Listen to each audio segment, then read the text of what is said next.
कासवांची शाळा भरते उन्हाला. आता म्हणणार ही आली आहे मंदिरात आणि म्हणतीये कासवांची शाळा भरते उन्हाला. चला तर मग पुढे गेल्यावर कळेल तुम्हाला मी अशी का म्हणतीये. नमस्कार मंडळी, स्वागत करते मी आजच्या ब्लॉगमध्ये. आज आलेलो आहे आम्ही पुणे जिल्ह्यातील खेड राजगुरुनगर येथील भीमा नदीच्या तीरावर बसलेलं श्री सिद्धेश्वर महादेव मंदिर येथे. हे अत्यंत प्राचीन, जागृत आणि ऐतिहासिक शिवमंदिर आहे. काळ्या पाषाणात बांधलेले हे हेमाडपंथी शैलीचे असून शहराचे ग्रामदैवत म्हणून ओळखले जाते. येथे स्वयंभू शिवलिंगी असून शांतता आणि निसर्गरम्य परिसर भाविकांचे प्रमुख आकर्षण आहे. सिद्धेश्वर महादेव मंदिर, राजगुरुनगर, खेड. महत्त्वाची माहिती मी आता सांगते तुम्हाला. स्थान कुठे? हे खेड राजगुरुनगर पुणे नाशिक महामार्गावर पुणे शहरापासून सुमारे 40 ते 45 किलोमीटर अंतरावर आहे. दैवत म्हणजे इथं कोणतं मंदिर आहे देवाचं? आता भगवान शिव. आणि इथं ह्या भगवान शिवाला काय म्हणतात? सिद्धेश्वर महादेवाचं माहीत. आणि ह्या मंदिराला ऐतिहासिक वैशिष्ट्य पण लाभलेले आहे. हे मंदिर पेशवेकालीन आहे असे मानले जाते. तर शिवलिंग अत्यंत प्राचीन आहे असे मानले जाते. हे हेमाडपंथी वास्तुकलेचे उत्तम उदाहरण आहे. मंदिरात एका बाजूला पार्वतीची मूर्ती आणि शिवलिंगाच्या एका बाजूला कुंड आहे, ज्याला भागीरथी कुंड असे म्हणतात. रामायणातील आख्यायिकेनुसार दंड करण्यात असताना प्रभू श्रीरामांची दंडकारण्यात असताना प्रभू श्रीरामांची मारीच राक्षसाचा वध येथे केला आहे. त्यानंतर या सिद्धेश्वर शिवलिंगाची स्थापना केली आहे असे मानले जाते. सिद्धेश्वर मंदिर हे खेडचे ग्रामदैवत असून येथे महाशिवरात्रीला फार मोठा उत्सव भरतो. भीमा नदीच्या काठावर असल्यामुळे येथील परिसर निसर्गरम्य, शांत आहे. ऐतिहासिक आणि आध्यात्मिक वारसा जपत असलेले भाविकांचे हे प्रमुख केंद्रस्थान बनलेले आहे. स्कंद पुराणातील भीमा महात्म्यामध्ये या मंदिराचे वर्णन आहे आणि त्याच या गावाचा उद्योग खेटक असे नामोल्लेख आहे. भीमा महात्म्याच्या 10व्या-11व्या शतकात लिहिले गेलेले आहे. हे मंदिर त्याच्या आधीपासून अस्तित्वात असल्याचे यावरून स्पष्ट होते. सध्याचे मंदिर काशीकर मध्वे त्यांचे पूर्वज त्र्यंबक शेट यांनी 4 मार्च 1785 रोजी बांधून पूर्ण केले. तसेच भागीरथी कुंड 12 ऑक्टोबर 1735 रोजी बांधून पूर्ण झाल्याची नोंद आहे. येथे पेशव्यांचे प्रधान नाना फडणवीस यांनी 2 धर्मशाळा बांधल्याचे उल्लेख सापडतो. नवसाला पावणारा देव म्हणून या स्थानाची माहिती आहे. सिद्धेश्वरासमोर भाविक मनोभावे त्याची मनोकामना जेवढ्या दिवसात पूर्ण करण्याचे साकडे घालतो तेवढ्या दिवसात ती पूर्ण होते अशी श्रद्धा आहे. मंदिराच्या प्रांगणात प्रवेश केल्यानंतर उजवीकडे रेखीव बांधकाम असलेले एक कुंड आहे. त्याचे स्थापत्य कला आवर्जून पाहावी अशी आहे. या कुंडाला भागीरथी कुंड असे म्हणतात. येथे 12ही माही पाणी असते. याचा वापर मंदिरातील अभिषेक आणि इतर धार्मिक कामासाठी केला जातो. मंदिराच्या आवारात 4 आकर्षक दीपमाळा आहेत. उत्सवा काळात असंख्य दीपमाळामुळे त्या उजळून निघतात. गाभाऱ्यात प्रवेश करण्यापूर्वी सुरेख नंदी मंडप आहे. त्यापूर्वी एका मंडपात निळकंठ शंकराची ध्यानस्थ मूर्ती आहे. सभामंडपात 4 भव्य कोरीव खांब आहे. हा स्थापत्यकलेचा अनोखा नमुना आहे.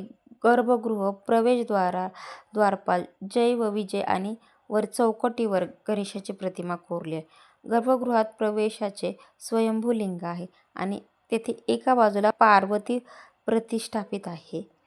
श्रावण महिन्यात दररोज हजारो शिवभक्त दर्शनासाठी मंदिरात येतात. महाशिवरात्रीला येथे मोठा उत्सव असतो. यावेळी सिद्धेश्वराची पालखी काढण्यात येते. येथील आणखी एक वैशिष्ट्य सण म्हणजे त्रिपुरी पौर्णिमा. या दिवशी सिद्धेश्वर महाराजांसह बाजूचे कार्तिक स्वामींचे मंदिर दिव्याने उजळून निघते. वर्षातून एकदाच म्हणजे त्रिपुरी पौर्णिमेला महिलांना कार्तिक स्वामींचे दर्शन घेता येते. त्यामुळे महिलांची या सोहळ्यात विशेष उपस्थिती असते. कार्तिक स्वामींचे वाहन मोर आहे आणि येथे मोराचा पीस वाहण्याची प्रथा आहे. देवाला वाहिलेला मोराचा पीस घरी नेल्यानंतर त्याची विधिवत पूजा करून ते जपून ठेवण्यात येते. हा होता सिद्धेश्वर महादेव मंदिर, खेड, राजगुरुनगर ह्या मंदिराचा इतिहास. आता आम्ही तिथे गेल्यानंतर काय पाहिले ते मी सांगते. हे सुंदर, मनमोहक आणि मनाला शांती देणारे शिवलिंग. मी, सोनू, नमाचे पप्पा, नमा आम्ही इथे गेलो दर्शनासाठी. खूप ऊन होतं, पण आतमध्ये गेल्यानंतर खूप शांतता वाटली ना मनाला. आता देवबाप्पा म्हटल्यानंतर नमा जरा पाहत राहिला. सोनूला अजून देवबाप्पा काय आहे, कशासाठी आलो आहे हे काही कळना.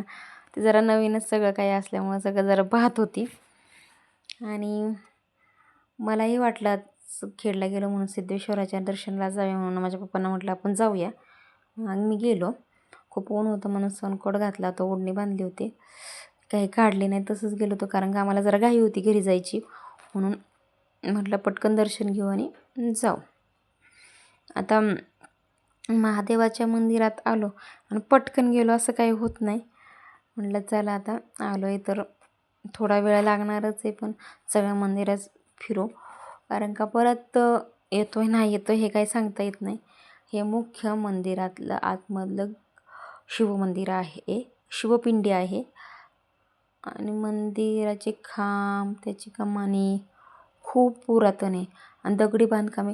बाहेर एवढं तप्त ऊन असताना आतमध्ये गेल्यानंतर खूप शांत आणि मनाला आणि शरीरालाही गारवा देतं. हे उजव्या बाजूचं शिवलिंग आहे तिथलं. तिथं आहेत ते ह्या साईडला पण आहे शिवलिंग. हे मला जाताना नव्हतं लक्षात आलं, रिटर्न येताना लक्षात आलं बाबा इथे एक शिवलिंग आहे. मग आतमध्ये जाऊन मी पाहिलं आणि हे दुसऱ्या साईडचं उजव्या बाजूचं आणि डाव्या बाजूचं हे दोन्ही शिवलिंगे आहेत. हे पहा, हे आत्ता हे दाखवते इकडं त्याची ह्या साईडची तोंड इकडं आहे शिवलिंगाचं आणि दुसरं मी शिवलिंग दाखवलं त्याचं वेगळं आहे. म्हणजे दोन्ही शिवलिंगी वेगळी आहे. त्याच्यावरचे पाण्याचं कलश वेगळं आहे. नाही तर म्हणणं एकच दाखवते आणि दोन दोन म्हणते, काय तसं नाही आहे. हे बघा, हे ह्या साईडचं आहे. खूप असं खूप म्हणजे मला दगडी बांधकामातले मंदिरं खूप आवडतात. आजकालच्या सिमेंट बांधकामातल्या मंदिरापेक्षा मला दगडी बांधकामाची मंदिर खूप आवडतं. हा आजूबाजूचा परिसर आहे आणि मोठी मोठी झाडं आहेत, खूप मोठमोठ्या खोडांची झाडं आहेत. त्याच्यामुळं पालापाचोळं तर सोडा, झाडं म्हटल्यानंतर पालापाचोळं पडणारच, पण गर्द थंड हवा सावली येतं खूप. आणि इथं पहा मंदिराच्या वरती म्हणजे कळशाच्या तिथं साप आहेत, 3-3 साप आहेत. म्हणजे असे खरे नाही, रेखाटलेले साप आहेत पहा. आणि पूर्ण मंदिराला राऊंड मारून आले, पूर्ण मंदिर दाखवते. फिनिशिंग एकदम भारी मंदिर. म्हणजे मला आले होते थोड्या वेळासाठी, पण मला काही तिथून निघू वाटाना. मग म्हटलं आता पूर्ण मंदिर फिरून जाणार मी, त्याशिवाय नसते जात. आता बघा ना, जुन्या काळात काही तंत्र नव्हतं, माणसं टॅलेंटेड नव्हती असं म्हणतात. मग आजकालच्या माणसांना असं फिनिशिंगचं मंदिर बांधणं शक्य आहे का? हे मंदिराच्या बाहेर पण एक छोटं मंदिर आहे, तिथे एक शिवपिंडी होती, तेही क्लिक केलं. आणि हे झाडं आता मी मोडले ना, खूप खूप असे जाडबुंद्याची झाडं आहेत. नाही बघा, ही जाडबुंद्याची झाडं एवढी झाडं, कवळीत नाही बसणार अशी काही काही झाडं आहेत. मग जुनी एवढी खूप, ती झाडं पण खूप जुनी असणार, त्याची सावली. आणि ह्या दीपमाळा आहेत. ह्या सणासुदीला किंवा मग तिथं काही शिवरात्र असेल तेव्हा ते दीपमाळा प्रज्वलित केले जातात. आणि हे भागीरथी कुंड. आता इकडून जायला त्याला पायऱ्या आहेत. म्हटलं आता पायऱ्या पाहूनच चढून जाऊया, आलो आहे तर निवांत पाहूयाच. घाई गडबडीत दर्शनासाठी आलेले मी इतक्या वेळ तिथं थांबून राहिले. म्हणजे ह्या मंदिराचं स्थापत्यकला पाहून मला पाऊलच निघाना. नमाचे पप्पा सोनू बसली. आता मी व्हिडिओ क्लिक करत होते म्हणून पुढं गेली आहे. हे भागीरथी कुंड आहे. पाणी हिरवं आहे, पाणी हिरवं आहे, ह्याच्यावर जाऊ नका. ह्याच्यात भरपूर मासे आहेत आणि असंख्य कासवं आहेत. असंख्य म्हणजे असंख्य. माझा जरा मोबाईलचा कॅमेऱ्याचा थोडा प्रॉब्लेम आहे, ते दिसत नाही व्यवस्थित. आणि इथं आतमध्ये खाली उतरले होते मी ती कुंडाच्या तिथं आणि इथे एक छोटी खोली आणि त्याच्यात देव होते. आता ते कुणाचे आहेत काय हे काय मला माहिती नाही आहे. मासे आहेत पण माझ्या कॅमेऱ्यात आय थिंक नाही दिसत आहे, कारण की माझ्या कॅमेरा थोडा फॉल्टी आणि हे काळे काळे स्पॉट दिसतात आहे ना, हे कासव आहेत.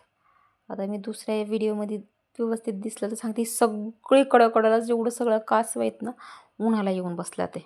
तर माझा कॅमेराची क्लॅरिटी थोडी खराब आहे, समजून घ्या. जेव्हा मी नवीन मोबाईल घेईन तेव्हा परत जाईल तिथं आणि क्लिक करून आणीन तुमच्यासाठी. हे पाणी हिरवण हे सगळं याच्यात भरपूर मासे आहेत. आता मी जवळून जाऊन पाहिलं होतं ते, कारण का मोह आवरला नाही पण सेफ्टी पण घेतली स्वतःची. म्हटलं तर बाकीच्यांना म्हटलं इकडं पहा, माझा नमा इकडं पाहीन तर काही शपथ आहे एका बसनीत. त्याला काहीतरी वेगळंच करायचं असतं. नमा इकडं पाहायचं तर सोनू तिकडं पाहती, असं आहे. म्हटलं चालू दे आता, आपण आलो आहे, सोनू काय पाहिनाच. आता मी गेल्यानंतर नमाच्या पप्पाची बारी. नमाला त्याच्या पप्पाला म्हटलं नका, जरा लहान मुले जरा थोडं डिस्टन्स ठेवून दाखवा त्याला. जेव्हा तो मोठा होईल तेव्हा त्याच्या पद्धतीने पाहिल. आता जरा सुरक्षिततेची काळजी घ्या.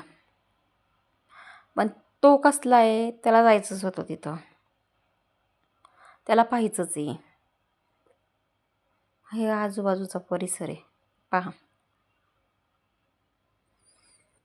एकदम असं. तुम्ही खरंच वेळात वेळ काढून एकदा या नक्की. आणि बाहेरून जरी उन्हातून आले ना, ह्या मंदिरात आल्यानंतर खूप गारवा आहे, खूप सावली, अजिबात ऊन जाणवत नाही जाणवत. आता ह्याला वर्ष झाले किती, आजकालच्या 5 वर्षाचा पूल कोसळतो आणि ह्याला वर्ष होऊन गेलेत किती. बांधकामाची खरंच मानलं पाहिजे आणि त्या वेळेच्या लोकांना, नाहीतर आत्ताची एवढी टेक्निक नसून. आणि हे गेलेत वरती चढलायला, जेवढं वरतून. आणि मला नाही नको म्हटलेलं कधीच ऐकता येत नाही. तो गेलाय तिथं पाहिलं, भीती वाटते अशा ठिकाणी. थोडं आहे, इतिहास आहे, संस्कृती आहे, जपलं पाहिजे. पण तो थोडं आपल्या जीवालाही जपलं पाहिजे. मग त्यांच्या पप्पांना घेतलं बोलून मी माघारी. आता म्हटलं आता जितक्या वेळ बसू तितक्या वेळ काही मन भरणारच नाही. इथं काहीतरी मातीचं आहे, मग वारूळ तयार झाले का काय तयार झाले का, त्याच्या आतमध्ये कुणी लिप पण केलं आहे ते काय माहीत नाही मला. पण ते मी क्लिक केलं ते दाखवलं तुम्हाला. आणि इथनं हे सगळी पोरं का बसल्या तिथं, त्या समोरच कॉलेज आहे आणि ही समोर कॉलेजची बिल्डिंग आहे. मग तिथनं आपली पोरं पण येऊन बसतात इथं. आणि हे असं आहेत, हे आजूबाजूचं ते तिथं राधाकृष्णाची मूर्ती आहे. त्याच्यानंतर धर्मशाळाचे अवशेष आहेत काही पडले. तटबंदी आता ती बऱ्यापैकी अशी तुटलेली आहे. मग त्याच्यानंतर मी आजूबाजूचं दाखवते परिसर. पुढे गेल्यानंतर एक दत्त मंदिर आहे, छोटंसं मंदिर. म्हटल्यानंतर मंदिराचा परिसर जेवढा मोठा तेवढं त्याच्या परिसरात छोट्या छोटे मूर्ती, छोटे छोटे मंदिरं असणारच. हे दत्त महाराजांचं मंदिर आहे.